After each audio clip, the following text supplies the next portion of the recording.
साथियों, पिछले एपिसोड में हमने पर्वतीय राज्य उत्तराखंड के विशिष्ट लोक पर्व हरेले के विषय में वार्ता की थी।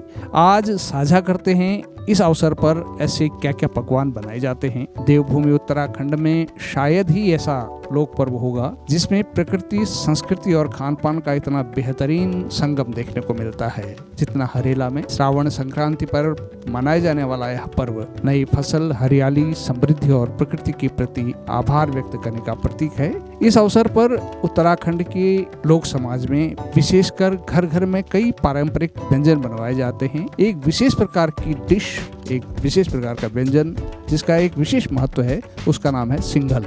सिंघल हमारे कुमाऊं अंचल का सदियों पुराना पारंपरिक मीठा पकवान है। इसे हरेले के अवसर पर, विवाह के अवसर पर, उपनयन संस्कार के अवसर पर, देवी देवताओं की पूजा और अन्य शुभ अवसरों पर भी बनाया जाता है।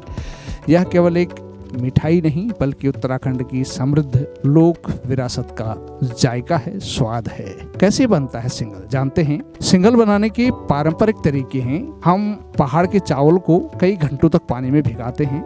पूरी तरह भीग जाने के बाद इस चावल को सिलबट्टे पर दरदरा पीसा जाता है। इस घोल में दही, गुड़ या चीनी, सौंफ और कई स्थानों पर पका हुआ केला भी मिलाया जाता है।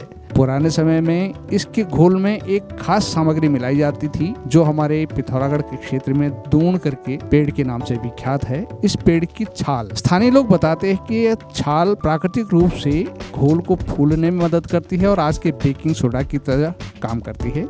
यही कारण है कि सिंघल मुलायम, स्पंजी और बेहद स्वादिष्ट बनता है। इसके बाद घोल को कुछ देर रखा जाता है, फिर मोटे तले की कढ़ाई में गोल या छल्ले के आकार में डालकर सुनहरा होने तक तला जाता है। बाहर से कुरकुरा और भीतर से नरम सिंघल हर उम्र के लोगों की पसंद होता है। हरेला लोक पर्व के समय में घरों में दूध, दही, घी, अन्न और पारंपरिक सामग्रियां भरपूर मात्रा में उपलब्ध होती हैं। हमारा लोकप्रिय व्यंजन सिंघल समृद्धि, शुभता और परिवार की खुशहाली का भी प्रतीक माना जाता है। उत्तराखंड के गांवों में आज भी पूरा परिवार मिलकर एक साथ सिंघल का मजा लेता है, इसका स्वाद उठाता है। यह परंपरा केवल स्वाद तक सीमित नहीं है बल्कि नई पीढ़ी को अपनी संस्कृति और लोक व्यंजनों से जोड़ने का माध्यम भी है। बशर्ते बदलते समय में फास्ट फूड का प्रचलन चला है, लेकिन सिंघल जैसी पारंपरिक व्यंजन आज भी उत्तराखंड की पहचान को जीवित रखे हुए हैं।